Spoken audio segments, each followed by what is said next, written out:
কদিন ধরেই কিছু পারিবারিক সমস্যায় সুমির মনটা ভালো নেই। একটু ঘুমিয়ে সে একটু রান্না করলো। কিছু ভালো লাগছিল না তার, যেন কোনো দিকে তার মনোযোগ নেই।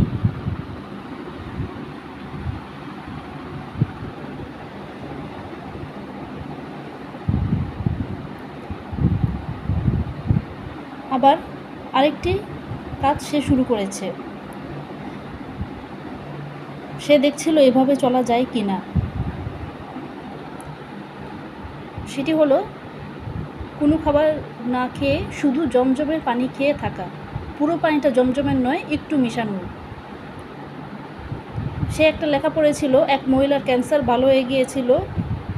উনি পুরো পানিটা জমজমের পানি অনেকটা খেয়েছিলেন, জমজমের পানি দিয়ে গোসল করেছিলেন।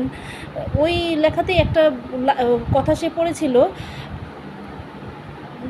সিরিয়া এবং আরেকটি জায়গার মহিলারা জমজমের ওই জায়গার মানুষেরা শুধু জমজমের পানি খেয়ে থাকে। তখন সে ব্যাপারটা তেমন লেখাটা তেমন পড়েনি। তখন সে মহিলা লেখাটি পড়ছিল, ক্যান্সার যার সুস্থ হয়ে গিয়েছিল তাকে নিয়ে লেখাটি পড়ছিল। ওই কথাটি তার এতটা খেয়াল হয়নি। কিন্তু এখন বিভিন্ন ঝামেলায়, তারপর রান্না করতে একটু সময় লাগে, সব মিলিয়ে তার মনে হয়েছিল যে এভাবে কেমন হয়। তারপর দুদিন একটু জমজমের পানি খেয়েছিল। এমনিতে তার পানিটাতে জমজমের পানি একটু মিশানো থাকে, এমনিতে তার খাওয়ার পানিতে জমজমের পানি অল্প মিশানো থাকে। এতটা তো জমজমের পানি পাওয়া যায় না। কিছু পেজে সে দেখেছিল জমজমের পানি বিক্রি করছে, তার ভালো লেগেছিল। কিন্তু পরে আবার মনে হচ্ছিল যে পানিটা সত্যি জমজমের কিনা। একটা কমেন্টে পড়লো যে পানিটা সত্যি জমজমের, কেউ লিখেছিল পানিটা কি সত্যি জমজমের কিনা, দামটা একটু বেশি। অনেক আগে এরকম একটা পেজ থেকে একটু পানি অর্ডার করেছিল, পরে আর করেনি।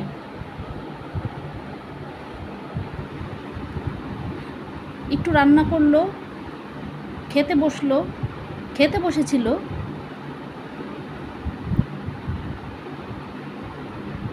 এমন সময় কেউ যেন দরজায় আঘাত করলো, শব্দ করলো। একটু লেবুর রস বানিয়েছিল সে জানতে চাইলো কে। বুঝতে পারলো একজন মহিলা ভিখারিনী, একজন মহিলা ভিখারি। কারণ কেউ বলছিল যে একটু ভিক্ষা দিবেন। অনেক দিন পর যেন তাদের বাড়িতে কোনো ভিক্ষুক এলো।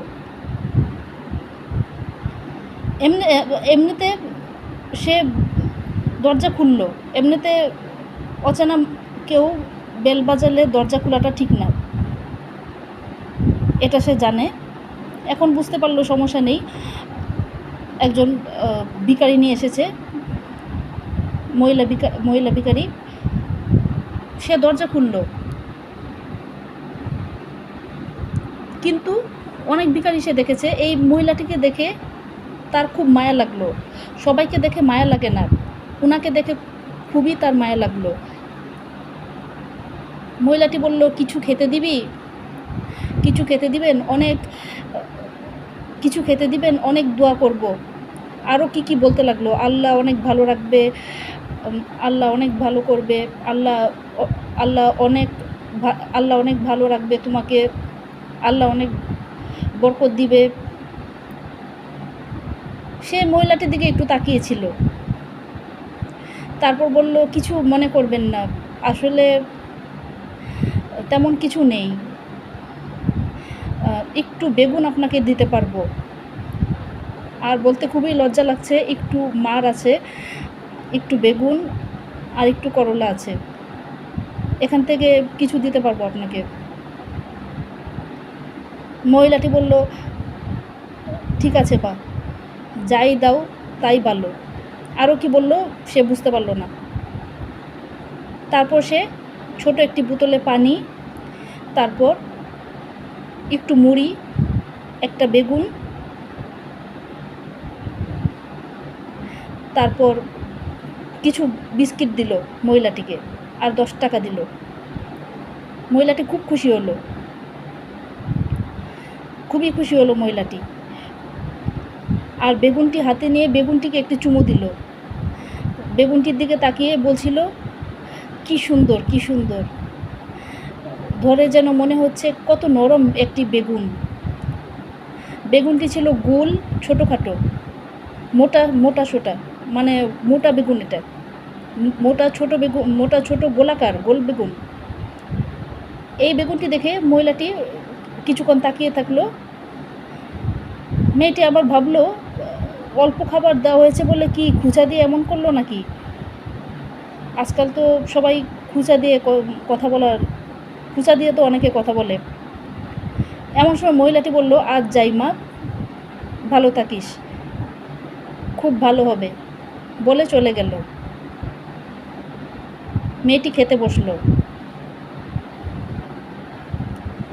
একটু দোয়া পড়ল,